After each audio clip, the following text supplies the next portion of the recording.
ஆடிப்பூரம் திருவிழாவின் சிறப்புகள். ஆடி மாதம் பூரம் நட்சத்திரம் என்பது ஆன்மீக ரீதியாகவும் பக்தி ரீதியாகவும் மிக முக்கியமான மற்றும் சக்தி வாய்ந்த நாளாக கொண்டாடப்படுகிறது.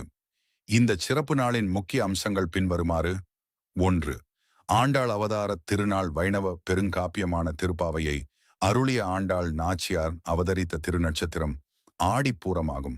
ஸ்ரீவில்லிபுத்தூரில் நந்தவனத்தில் துளசி செடியின் அடியில் கண்டெடுக்கப்பட்ட ஆண்டாள் பூமாதேவியின் அம்சம் என்று நம்பப்படுகிறது. இந்நாளில் ஆண்டாள் ரங்கமன்னாருடன் திருக்கல்யாணம் காணும் வைபவம் வைணவ திருத்தலங்களில் வெகு விமரிசையாக நடைபெறும். 2. அம்பிகையின் வளைகாப்பு உற்சவம். சக்தி ஸ்தலங்கள் மற்றும் அம்மன் கோவில்களில் ஆடி மாதத்தில் அம்மனை வழிபடுவது வழக்கம். அதில் ஆடிப்பூரம் நாள்தான் மிகவும் விசேஷமானது.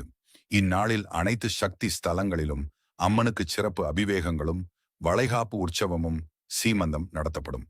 கர்ப்பிணி பெண்கள் மற்றும் திருமணமாகாத பெண்கள் இந்த வழிபாட்டில் கலந்து கொண்டால் சுகப்பிரசவம் மற்றும் தடையற்ற திருமண பாக்கியம் கிடைக்கும் என்பது ஐதீகம்.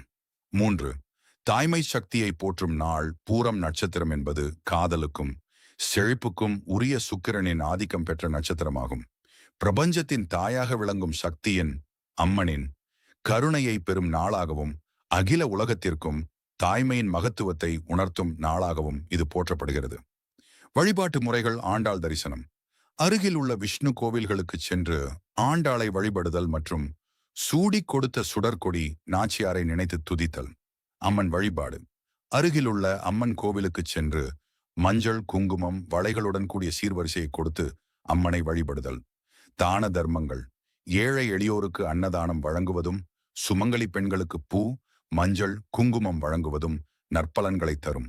அதிலும் குறிப்பாக ஆடி மாதம் வெள்ளிக்கிழமை சிறப்பு.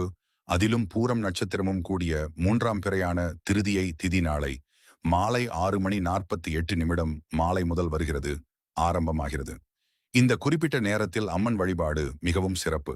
நாளை அனைவரும் தவறாமல் அம்மன் கோவிலுக்கு சென்று வழிபாடு செய்து அம்மன் அருளை பெற்றுக் கொள்ளுங்கள். நன்றி.